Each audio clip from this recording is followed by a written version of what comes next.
Bracha. Je voudrais partager avec vous une histoire tirée du Talmud. Une histoire tirée de la Masechet Makot. On nous raconte que un jour les Romains sont venus pour envahir la Palestine, envahir la Judée, envahir Eret Israël. Et voilà que les habitants de la côte d'Eret Israël, le long de la mer, ont vu une galère romaine qui se rapprochait des côtes. Pris de panique, ils se sont mis à prier. Dieu merci, Dieu a exaucé leur prière. Dieu a déclenché une tempête terrible, subite, qui a fracassé la galère dans les flots. Et eux, ils assistaient, vous voyez la galère au loin, se briser dans les flots de la mer. Mais, quelques heures après, un rescapé de cette galère romaine a réussi à la nage, à se rapprocher des côtes. Il est sorti précipitamment de l'eau, il était tout nu. Il avait dû larguer son armure, ses vêtements pour pouvoir nager, pour essayer de sauver sa peau.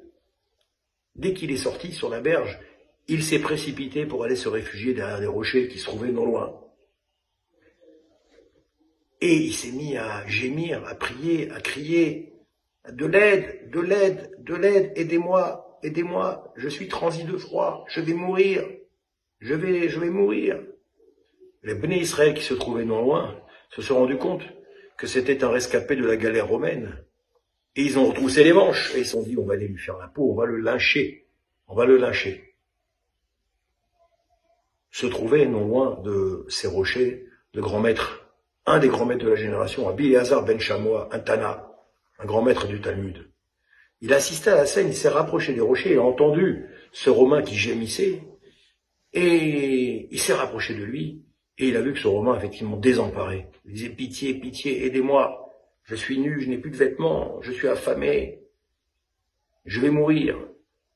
Et bien sûr, de l'autre côté du rocher, il y avait les Bnei Israël qui voulaient le lyncher, qui ont commencé à prendre des bâtons, des pierres, etc.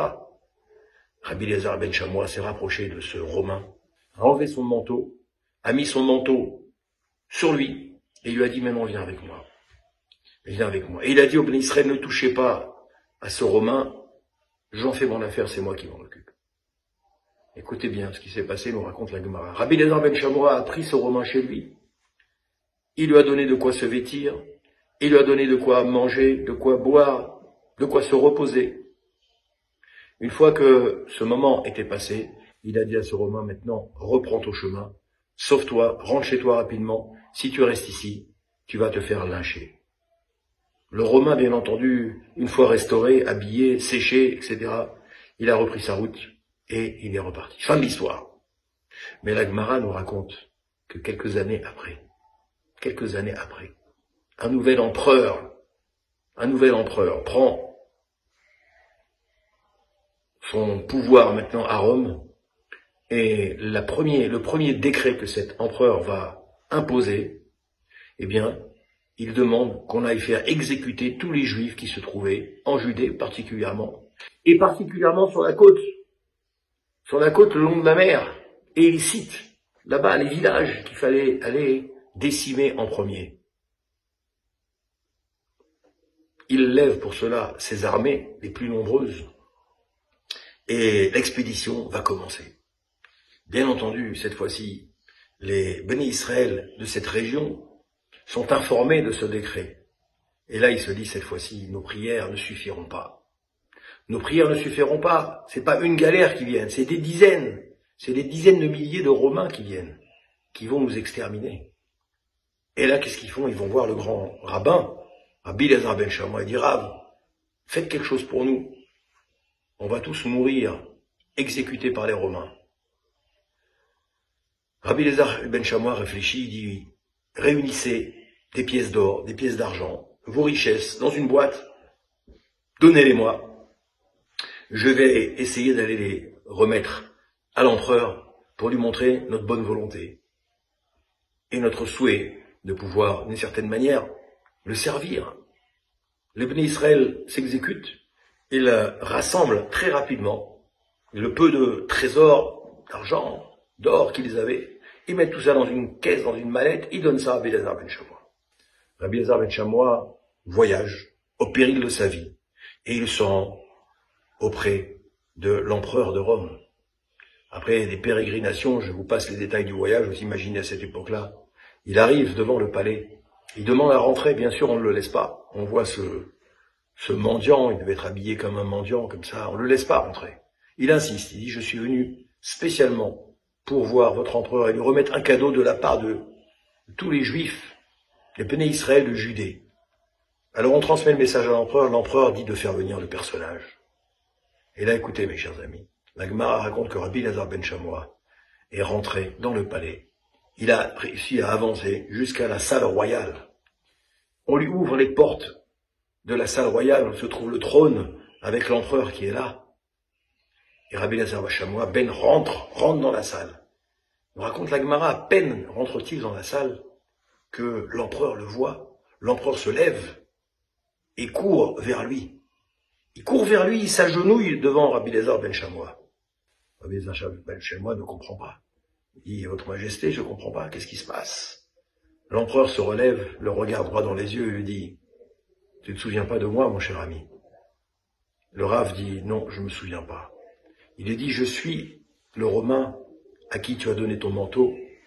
Je suis le Romain que tu as nourri. Je suis le Romain que tu as vêtu. Je suis le Romain que tu as réchauffé. Je suis le Romain que tu as réconforté. Je suis le Romain à qui tu as donné de l'argent pour qu'il puisse rentrer chez lui. Eh bien, figure-toi que ce Romain, c'est moi. Quand tu m'as laissé, je suis rentré effectivement dans mon pays, et puis j'ai gravi les échelons.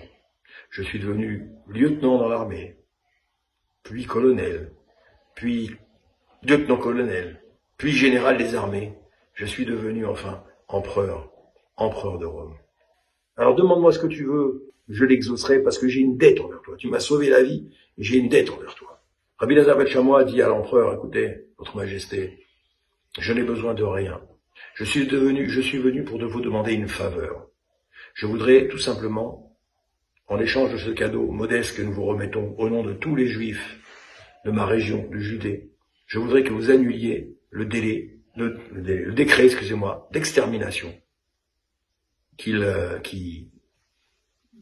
que vous avez donc aujourd'hui mis en place pour exterminer tous les juifs de ma région et de mon pays. L'empereur regarde le Rav et lui dit, ça c'est impossible. Ça je ne peux pas le faire. Vos sujets, mon cher rabbin, se sont comportés mal avec moi. Ils voulaient m'exterminer, ils voulaient me détruire, ils voulaient me lapider.